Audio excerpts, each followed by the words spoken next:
Hello, everyone. Kyra Schaefer here, and I am so excited you are with me.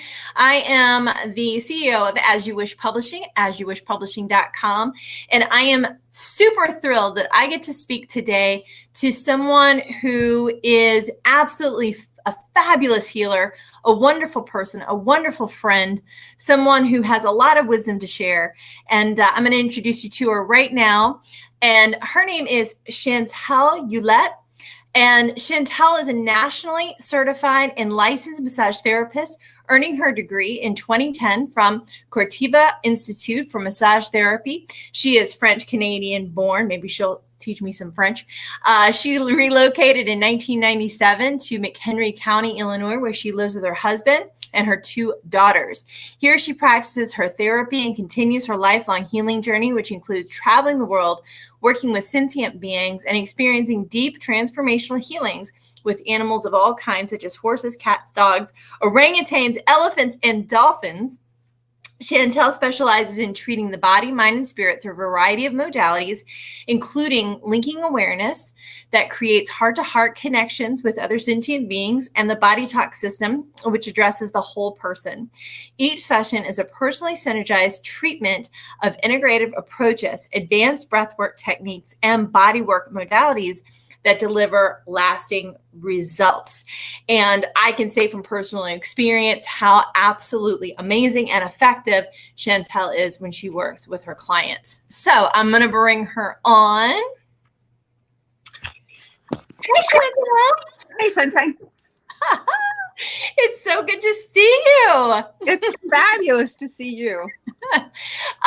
Ginger Perrick, she's joining us. She said, "Oh, love your hair. Oh, girl, you know I do it. All right." You know. I hope my hair, I used to have it.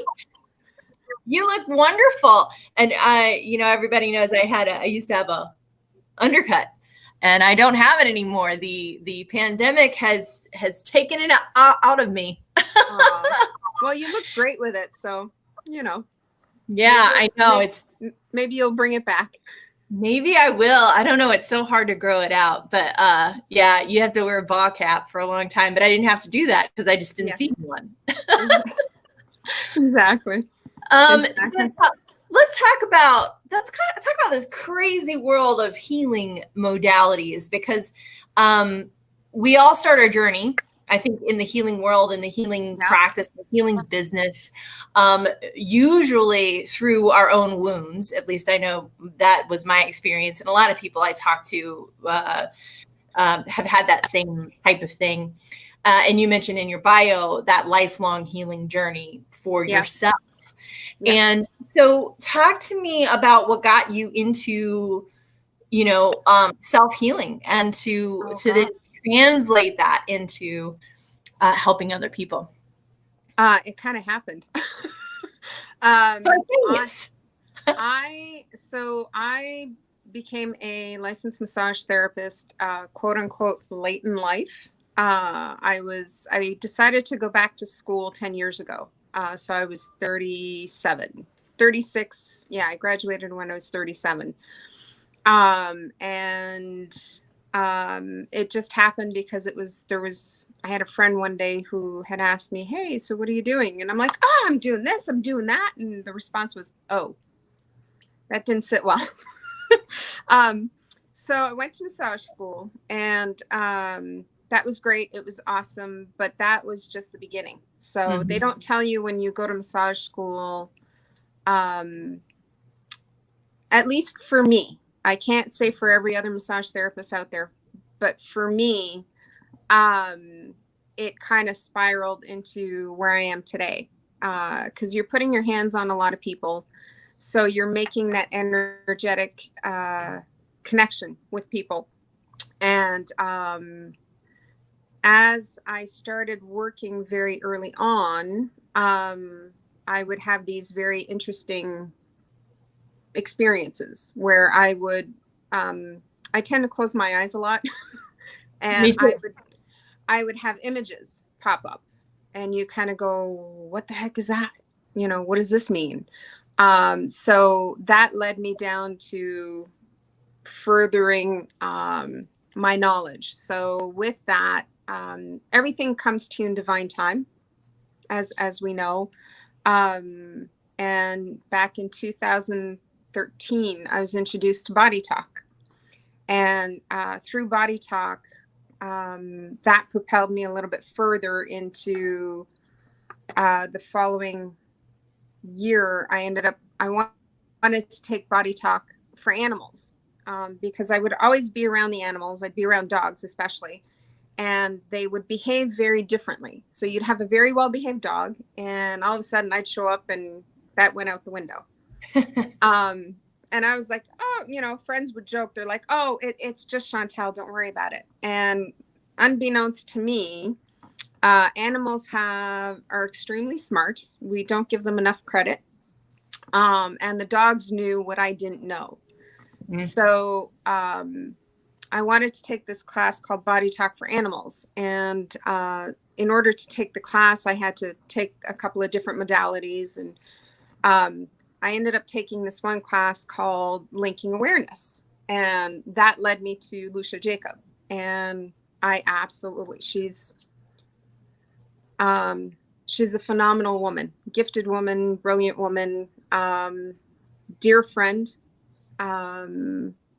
I don't call her my mentor, even though I'm sure she is, but she's just been one of my very utmost amazing guides that led me to my other guides, so to speak. And so lo and behold, 2015, I get to take Bodytalk for Animals, and she goes, hey, I'm going to South Africa. This is what we're doing. And it was one of those moments where you just have this little voice that goes, you need to be there. I was like, okay. I'm like, how do I tell my husband and my kids, hey, by the way, I'm going to South Africa and it's going to be for a month. To say the least, I've done that to my family a few times, because when I do follow Lucia, I think the shortest time I've been with her was like 5 days, and that was in Bimini last year when we were with the dolphins. So as I said, she's brought me towards all these amazing sentient beings called animals in their disguise, right? And then I just had experience after experience that when you need to get down to the root of the issues that are going on with you, you inevitably find the people, the beings that help you get through it. And the animals were a huge component for me, as well as the people who go on these classes and, the other teachers that I've had and so forth. So my self-healing was because I was kind of done with what was going on in my life. And I've been very blessed to have people from all over the world work with me in very odd places. We were on I think we call it a cluck. It's a boat. It's a little river boat in the middle of the we were in Borneo on the water going to see the orangutans. And I had a huge shift that happened there, which kind of transformed part of my life. And it's kind of crazy because that was only 3 years ago, and then last year we were in Bimini with the dolphins. Even though we didn't see the dolphins, they were energetically there and they shift you with what needs to be shifted. So, and then you get to meet amazing people at different venues like Skamania, and then in Sedona and so forth. And as much as some people may dismiss, the areas that we do go in affect us as well. I had no clue why I needed to be in Sedona, but I went to Sedona last October, and I had an amazing experience holding space for people with a beautiful horse. And Janice may be mad at me, but I can't remember the horse's name. But I probably cowboy. Yeah, I can't remember, but I held space with this horse for other people to kind of come through, and a lot of people like to say that I've healed them. I'm not a big proponent on the word healer, because I don't heal anybody. The only person that can heal anybody is you. But I've been blessed and honored to have a lot of tools to be able to bring about those transformations that the person is willing to go through and have. Because again, if you're ready and you're willing, then that's when transformation and healing can happen.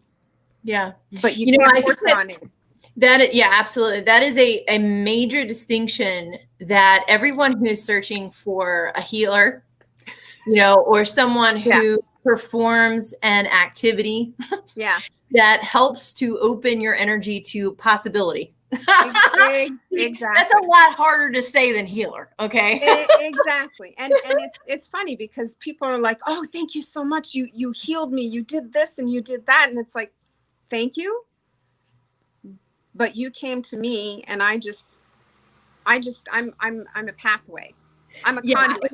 And that, like I said, that's a huge distinction. There is a little bit of a danger with that, because people can consider it false humility, in a way.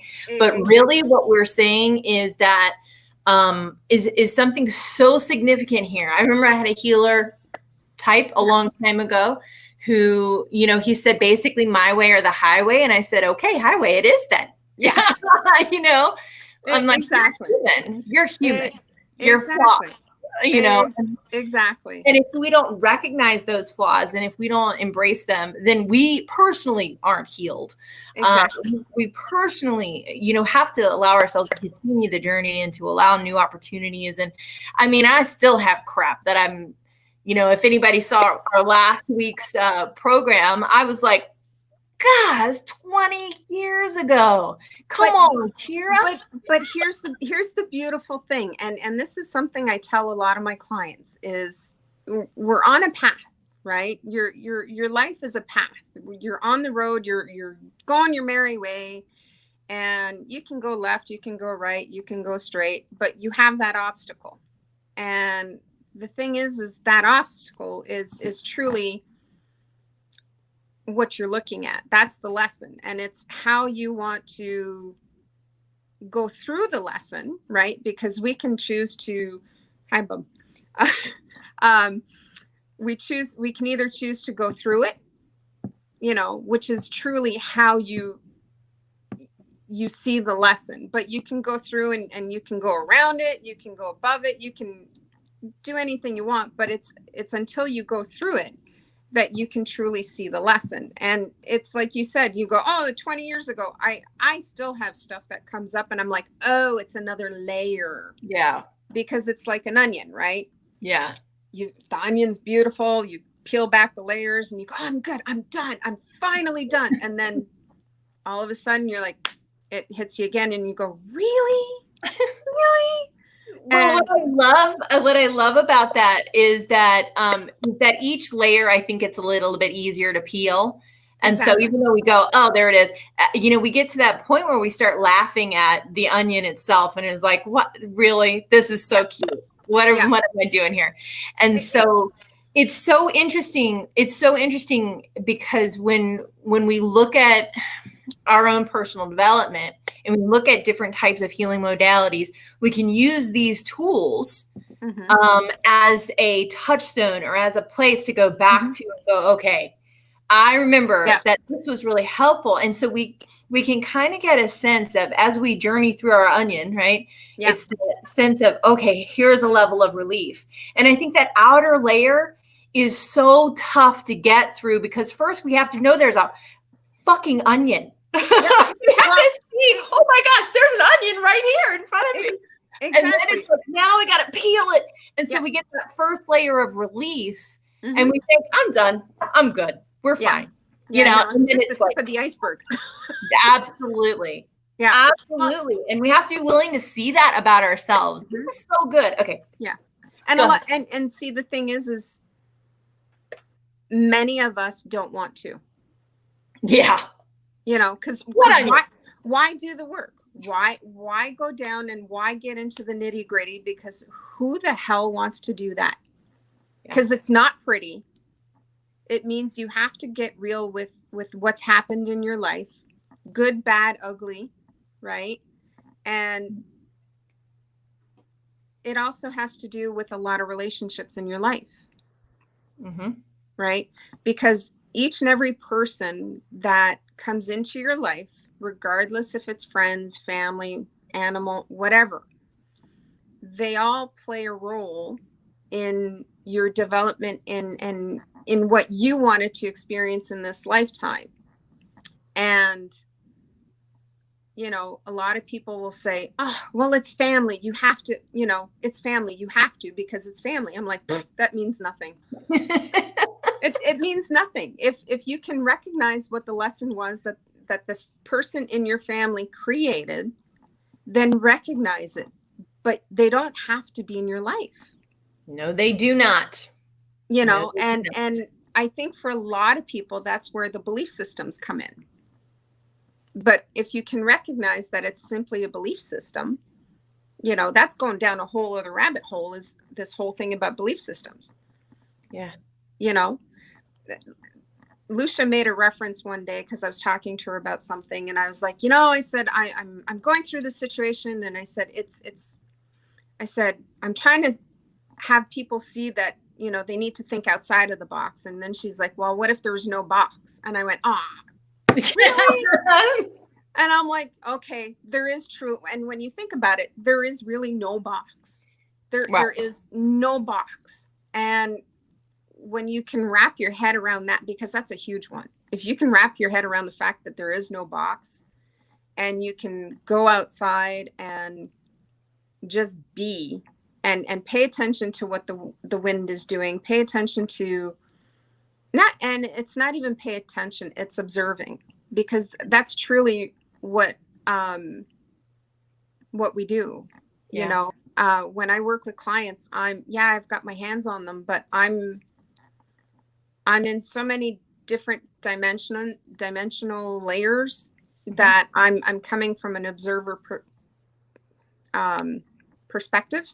Absolutely. That you know, you can kind of see, oh, hey, you've got this going on in your hip, and oh, by the way, did you know that is it possible that something happened 12 years ago with so and so and at this time and blah blah blah? And they go, how did you do that? And I'm like, I'm just watching the movie. I'm just being present. I mean, exactly. There's so much to this. There's so much to this, really, because, you know, we think, okay, well, you know, where is the science behind it? Where is this? And there is actually a ton of science behind our ability to perceive, because we're so we people who work with modalities and work with people and work inside their energy and in their energetic field, which is a real thing, and feel through things and get a sense of things. It's because they've cleared out so much of the mental activity, you know, like the distraction, the mental chatter, you know, that stuff. So when you go to work within an energetic field, you can sense a lot more, including time frames, including physical issues, including because they're so active within that energetic field and that physical body. Exactly. Right. So it's like so cool, because we think, oh, well, it's psychic, or oh, it's this or that. Maybe. But if we looked at it from a different perspective, we also know that once we release a lot of that mental activity, we become aware of so many different levels of energetic connection. That is, you know, as people see that, you become your own healer. Yeah. Exactly. Well, and ultimately that's the whole point, right? We are, you know, I I tell people, well, we have an energetic body. You have a male side and you have a female side, but in reality, we're one. So there is no distinction, but because a lot of us don't necessarily comprehend that, or we're too analytical, it's very difficult to understand that we're just one, because that's the ultimate goal. You want to become one with yourself and go internally and just kind of time travel and do all these other things. And I mean, I love it in dream time. I've always dreamt since I was a kid. And there's times where they say, oh, you've had a deja vu. Well, guess what? That's time travel.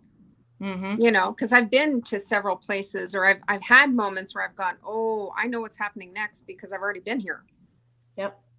So truly, what is it? There's some people that will say that there's many different dimensions, right? And this is not the real world. This is just the one that we're actively participating in. Exactly. Whereas in dream time, well, that could be the actual real world. And you're like, really? Because in dream time, I'm doing all kinds of different things. I'm not necessarily even me. Yeah. I can give an example of that. I think when I'm dreaming, and probably other people have experienced this too, and there may be other dream science here that I don't have access to. Oh gosh, yeah. But for me, I will fall asleep in a dream. I'll fall asleep and wake up in physical reality. So I'm like, okay, I'm falling asleep in my dream and I wake up in reality. And then when I fall asleep, I'm having this adventure in this imaginary, within that multi-dimension, let's say. And it's very, very real. It's very vivid. It's very complete. Exactly. And then I go to sleep and wake up here. And it's like, and there's a lot of people, I think, that experience that as well. I don't know if that's a thing. It might be. It might be perceiving a multi-dimension. But I think when we go deep into that meditative place, or transcendental meditation, or transformational meditation, we are touching those dimensions. Exactly. And we just got super woo up in here. We lost like 3 people watching us. That's when you know it's good. Yeah. Well, I think one of them is my daughter, because I was like, hey, are you going to watch? I'm going to be interviewed. So she's away. She's in Houghton right now. And my other one is actually working. So I'm really blessed to here's an aspect, I guess, and I'm going to touch on that real quickly. Sure. When you do your own healing, right, you grow. And that was the thing. Like, I would tell my husband and my kids, because I've been traveling since 2013 for class, but really, like, with the animals since 2015. And so if you go back, so she would have been 13. My youngest would have been 13. And, you're like, hey, I'm going away for a month. I probably put them through hell because of the growth that I did. And in turn, because I did my own growth, they had a choice. Everybody's got a choice. That's the thing.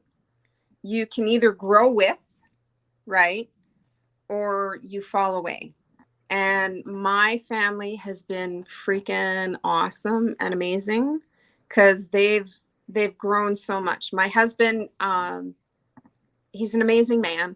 And he and my youngest daughter have this fabulous connection. And she and I would try to talk to her about all these things, and no, it wasn't that time. And he could repeat the exact same thing, and it was like, yep, she got it. And I'm like, you suck. That's so normal. Haley says, I'm here. Yeah.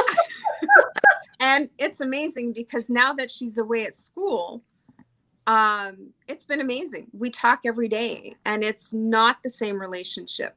And part of that has a lot to do with the fact that I got down to the nitty gritty and I did my work. And you know, the other aspect of things too, and I don't know if anybody's ever talked about that, but there's ancestral patterns that happen in families. And she and I share an ancestral pattern. And I'm sure my other daughter shares one with us as well, and my husband with my daughters and all that fun stuff. But the one with my youngest is the one that I recognized very early on, because my mom and I share the exact same ancestral pattern and line and so forth. And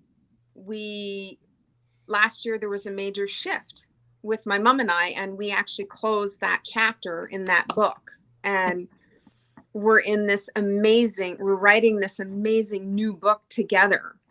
And that's allowed for Haley and I believe, she may say something different, I don't know, but we'll see in the comments. Yeah. I think we've grown into a different aspect where we can have conversations and we can have these discussions and go, hey, you know, what do you see about this? Because, you know, both my girls, I never really got to experience going away to college. That's something my husband gets to share with them. So moving away and, you know, being away from family and mom and dad and stuff like that, I never really got to experience that. So it's been a blessing for me to be able to watch them grow and shift and have those experiences and be able to kind of help them reflect on certain situations that they're going through. But now I'm at a point in my life where I'm back to, it's just me and my husband. And that's kind of weird, quite honestly, because it's been, my eldest is what, she's 21. So it's been 22 years.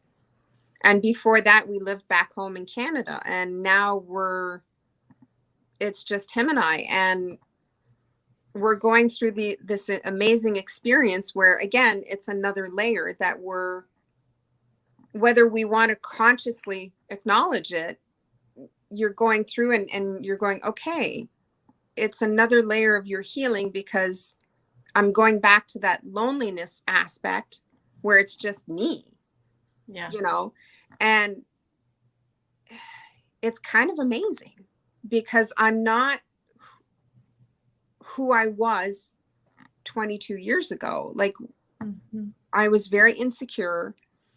I thought I was happy, but I truly wasn't happy. I was lost. I'm not lost anymore. I feel like I'm just at the beginning of life right now, because there's so many more things that I'm aware of and that's shifting. Like being outside today, I took my dog for a walk and we were walking and I'm just like letting him do his thing. And all of a sudden the wind blew by and I'm like, hey, how's it going? Yep. Thank you for, you know, shifting the nervousness that I was feeling about this interview. And the wind just kind of came by and went, it's okay. Just don't worry about it, you know? Yeah. And last night.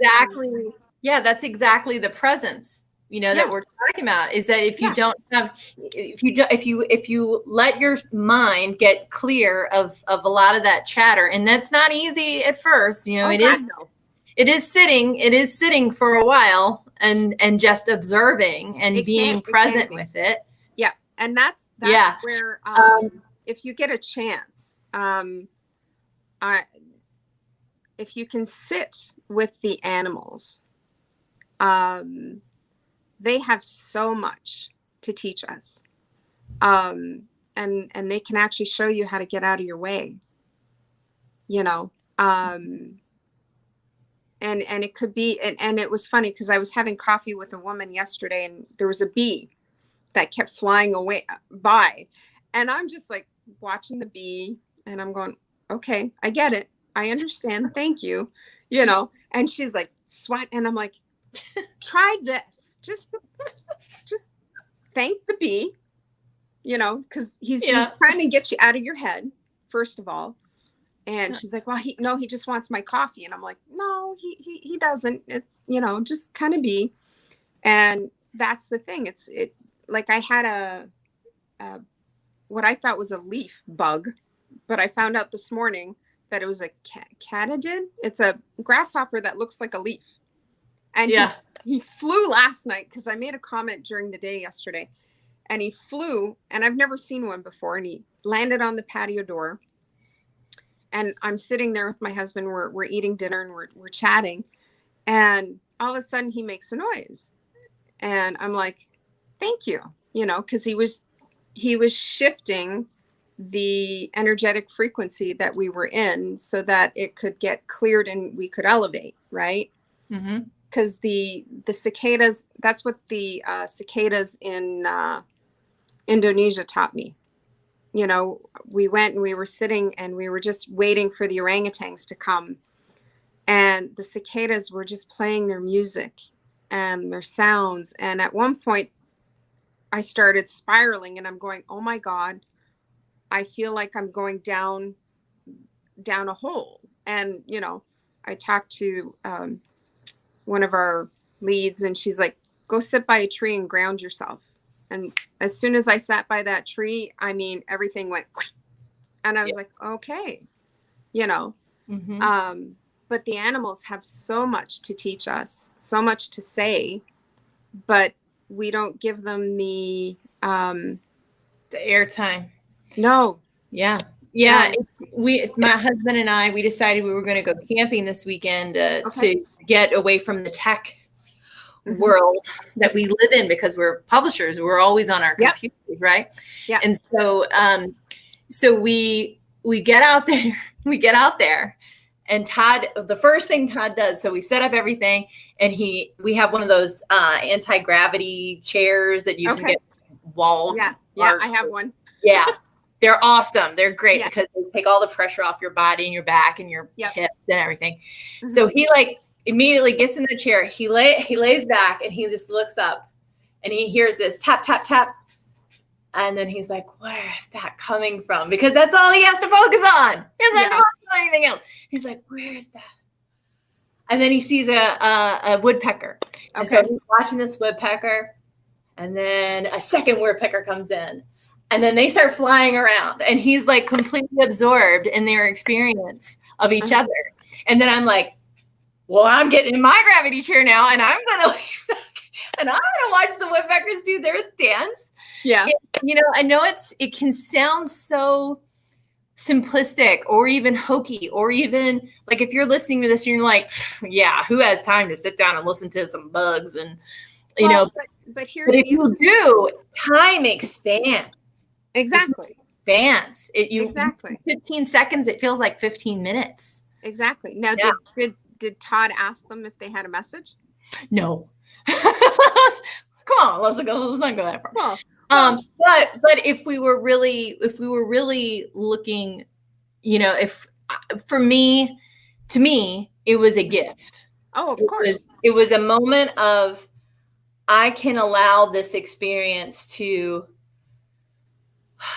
I can be completely absorbed in this experience. Exactly. Yeah. And so I think that's kind of, and I didn't mean to say, take it that far, but I don't think he would consciously say, yeah, what are you trying to tell me, Bert? Well, so here's a challenge for you and him next time you guys do go out in nature, and really it's for anybody.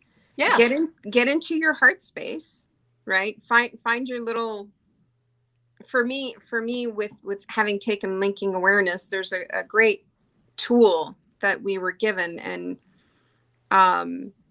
I have this beautiful heart space, or in my heart cave, and that's where I invite them in, right? So they come in through either a door, a waterfall, whatever you want to call it. You invite them in through the waterfall, and if they want to come through, then great. But if they don't want to, it's just because they don't have anything to say right now. But when you invite them through that waterfall, and this is just a visualization, right? Yeah. In a sense, or you get a feeling, sense, or you visualize, or you tell yourself that this is what's happening. Exactly. Like in linking awareness, there's this whole process that takes you through and gets you into your heart space. Mm-hmm. But for quick reference right now, it's you basically, in your imagination, you find your heart space, your heart cave, and you go in and you visualize, this beautiful waterfall or elevator door, whatever you resonate with, truly. And you invite whoever, whatever it is that you want to have a connection with, and you invite them in. And from there, you just observe, truly. And then if you have a question, you can go ahead and ask a question. Or you can kind of go through that whole process. I know in my heart cave, oh my God, I have so many amazing beings in there. It's kind of funny. It's not funny. It's actually truly amazing, and they are so insightful because they're the ones that I kind of go to when I work on clients, because I invite all my clients into my heart cave when I work with them. And that's where it allows me to pick up what I need to pick up, if you will. Yeah. And that to me is huge, because that you're holding sacred space without attaching to whether or not they're going to get better or not get better. Exactly. You're just saying, let's hold space for you to do whatever it is that you need to do. Exactly. I used to tell my clients, I'd say, really, ultimately, you climb the mountain. I'm just standing beside you while you do it, telling you you are doing awesome. Exactly. I'm reminding you how awesome you are as you take that next step. Exactly. And that's the thing where a lot of people tend to forget. There's so much going on in everyone's life, and we tend to focus on the outer stuff because that's what's in our face. That's what we have to deal with. We have bills to pay. We have, it's very analytical. And when you kind of get into that oneness of what it is, and in being present, it's not necessarily easy. For some people, it's like this. For others, it's trying to figure out how to quiet the busyness of the noise. Because people will say, well, how do I meditate? And I'm like, breathe. Truly and honestly, focus on your breath. That's for me, that's where I started. You focus on your breath, and you're going to have, I have this to do. I have to, I have groceries to do. And it's like, okay, go back to your breath, breathe in. And if you have to count with it, then count with it. But, and in your breath, it's amazing what you can release with just the breath. There's so much that if you ever get a moment to really pay attention to how someone breathes, it can tell you a whole lot about who they are and what they are and how they're living, because a lot of us don't breathe. We breathe because it's an autonomic, if we don't, we're going to die. But, if you truly look at someone and you go, okay, do me a favor, just kind of take a breath, see where you are in your body. Because if you breathe and you check in with each part of your body, you can tell whether or not you're holding stress in your hips, your knees, your feet, your chest, your back. And it's just like, go and focus. And then if you can visualize breathing in and visualizing roots growing out from the bottom of your feet and embedding themselves with the earth and grounding with Mother Nature and, yada, yada, like so on and so forth. Yeah. It's amazing. But then you can also go, okay, take a deep breath in with something that's truly and honestly bothering you, something that truly feels heavy to you. And you don't even know why it feels heavy. You just take that deep breath in, you hold it, and you go real fast. You hold it, acknowledge whatever it is, whether it's anger, sadness, joy, whatever it is. The painter didn't paint your house and he, splattered paint all over your floor, or, the grocery clerk didn't smile at you, or, Joe Blow drove his car and flipped you off. Or you just hold that in your thought. And then when you can exhale fast, you're releasing it with blessings. So it's like I tell people, take a deep breath in because you're breathing in peace, love, and light. And then when you exhale all the crap. Exhale all the, pardon my language, all the shit. Yeah. That's not serving you. Yeah. It sounds really simplistic, but boy, it works. It does. Yeah. It really does. And it's amazing how much lighter people feel. Yeah. Because there's really no reason to hold on to stuff. You know, we tend to hold on to grudges, or we tend to hold on to all of the wrongdoings. And, you know, there's great tools and documentaries. And one of my favorite ones that just clicked for me was E-Motions. I don't know if you've ever seen it, but it was an amazing video because it talked about how if you hold on to all those different emotions, it can cause dis-ease in the body, right? And then if you hold on to that dis-ease, then it causes disease, and, you know, go on so forth and from there.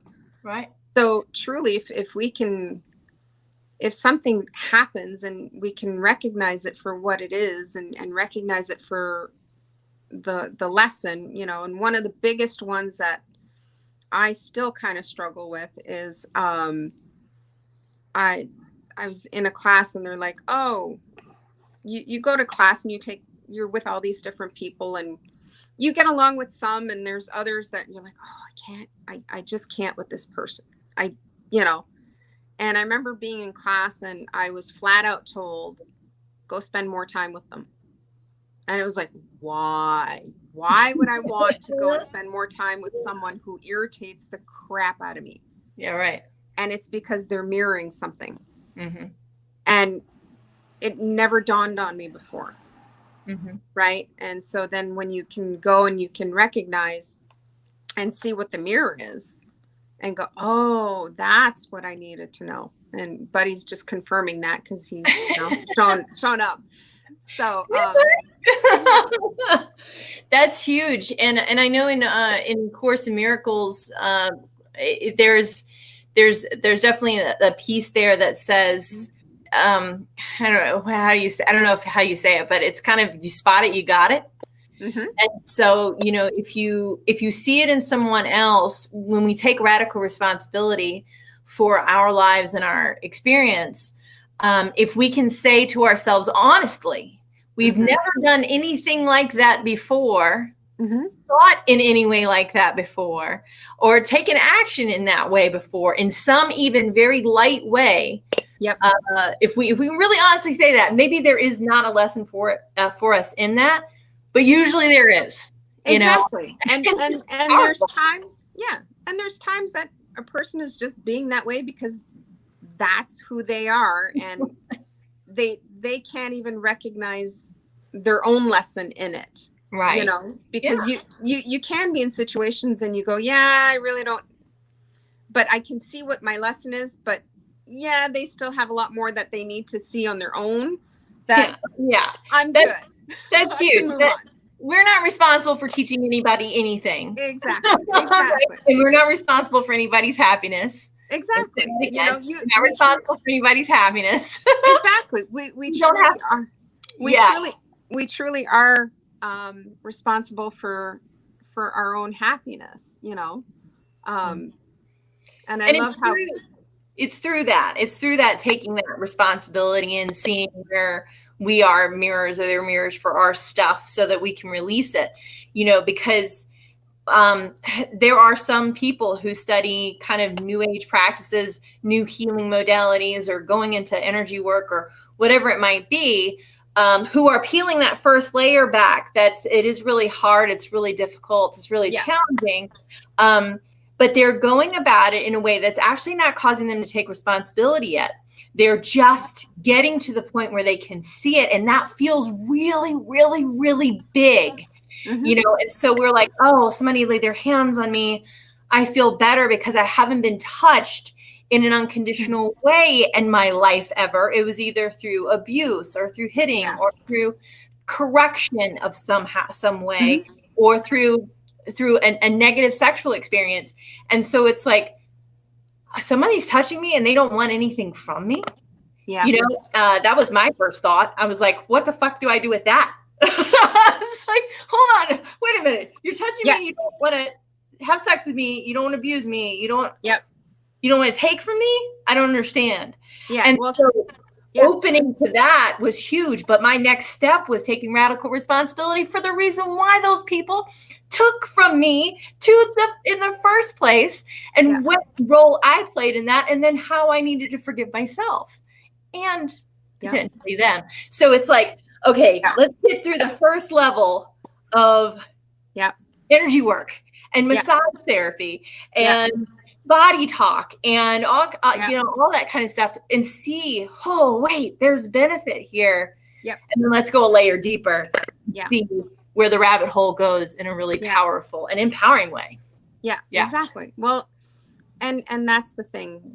When you've been abused, because I've been abused, you know, in every way, shape, and form. And it was very difficult because there was a lot, and I mean, I held on to that hatred, and for years, years. And the thing is again, you know, I met my knight in shining armor, which was my husband. But there were still those layers, you know what I mean? And I'm blessed that he inadvertently held space for me. He had no clue he was holding space. Oh my gosh. I don't even know to this day. He didn't even know if he knows his heart cave or nothing. No, and I don't even know if he even understands that he still holds space for that, you know, because he, again, when you truly go through and you go through those lessons of going, well, this and this and this happened, and well, I was looking for this and this, and you realize why it happened. And I'm not excusing the fact that it's a horrible experience. However, I don't have any more hatred for those who did it. I can actually, I have apathy. I understand my role, and I understand that role and the agreement that our souls made so that I could experience those things to truly become who I am today. And that's the part that I would say there's some people that have a hard time with, because they go, well, why would you choose to go through that? Why would you want that to happen to you? And it's like, I didn't realize that's what I wanted. And that's what that's what my soul agreed on. But this is how I understand it now. I don't have any regrets. I really don't. Because what's the point of holding on to regrets? Right. It just prevents me from being who I need to be and who I want to be. Yeah. And we're all amazing people.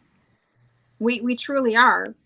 Yeah. We just tend to put blinders on and walls up and push things down because, again, why would we want to get down to the nitty gritty? Why would you really want to go down into all of that trauma, right? To see what truly is. Same with weight loss. You know, weight loss is another big thing. Mm-hmm. I dealt with my weight loss. I did the mental work. I did the physical work. I'm now at another layer, and that's pretty much why I'm taking your class for writing my book. And I'll be quite honest, I'm procrastinating like crazy because it's a whole other layer that I don't want to look at right now. That means that I got to get real with part of me that I don't want to get real with, and I'm not ready to, but I know that it's there. And, you know I have to do the work. I just don't want to do the work right now. It's all right. I got a tip for you. I'm going to do it for you. I want you to take the hardest. I want you to take the hardest thing. The hardest part about all of it. The hardest part. And I want you to do a 2-minute writing sprint and type out every single thing about that hardest part. Yeah.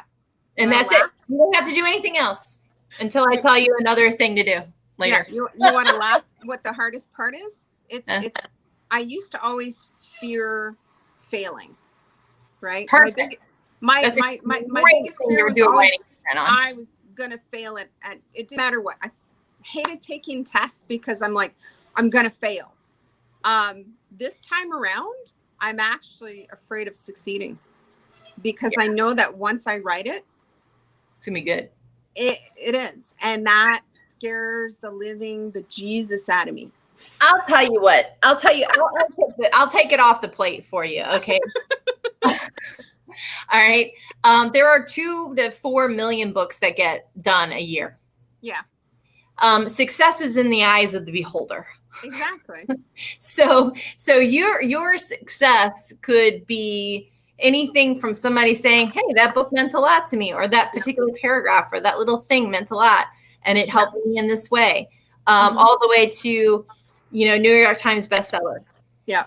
With a multi-million-dollar publishing contract, right? Yeah. And everywhere in between, but mostly it's going to be on that other end. Yeah. Exactly. Okay. And which is great. And that's just total honesty around how publishing works. Which is great because, again, but it's the I'm so used to being behind the scenes. Yeah. Because that's where my comfort zone is. Right? You still are. Exactly. I mean, think about, the books that you've read. Yes, we know Marianne Williamson, we know Wayne Dyer, we know Deepak Chopra because they set themselves as their material. Yeah. Do you know what I mean? And so in a way, you are setting yourself as your material, but ultimately you are providing wisdom, education, information, exercises, and tools for people in your book. So they are actually, this is how I would suggest you do it, and anybody else listening. They are then engaging with themselves through how you teach them. So in a sense, it's partially you, but it's mainly them. And that might take some of the pressure off, Yeah. We have only about another minute or 2 left. Do you have something that you would like to just kind of closing thoughts for our friends? I'd love to have you back on again because this has just been an amazing conversation for all of our millions of listeners out there. I just want you to know this is some really good shit. Exactly. Well, and even though there may be only I don't even know how many people are watching, but it's always people. 7? Hey, that's amazing. There's 7 people that took time out to listen to me and you, but to kind of listen to me. Again, it's for me it's just been an honor because like I said, I'm usually in the shadows. As much as people think and perceive me as this, she's this, she's that, and I'm this ball busting whatever, because some people do think of me as this, I'm controlling, I'm this, I'm that. And it's like, really? You are so not any of those things. Thank you. I've never, ever experienced you, but being so in alignment with gentleness and kindness and just so good and so real and down to earth. And I appreciate you so much in every capacity we've worked together. So yeah, whatever they were seeing, I have no idea. Oh, thank you, my dear. But how can people get in touch with you? Yeah. Well, I'm on Facebook. And then I am actually in the process of working on my website. It's actually going to be called breathinglifetherapeutics.com. I'm not sure when that's going to go live, but hopefully before the end of the year. Again, it's a whole process about getting real with what you want and what you want your vision to be and all that fun stuff. My email's on my Facebook. My phone number's on Facebook, I believe, but email is probably the best way, or even just on Facebook. So, Okay. but thank you. Yeah. I'm blessed to have met you and to call you a friend. Oh yeah, absolutely. Me too. I look forward to the day that we can reconnect again physically somewhere. Can't wait. Yes.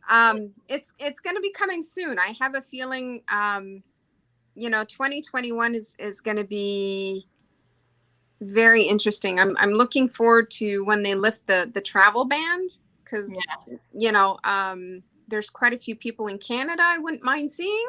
Yeah. Not just family, but there's some dear friends of mine that I'd love to see. And I'm really hoping to travel to Malaysia in the spring. I don't even think my husband knows about that yet. But Malaysia's on my list to go visit some of the elephants, because they've been saying, and cool. So, and who knows where else. So yeah. But all right, just to let you know, Brian Rowe says Chantalle.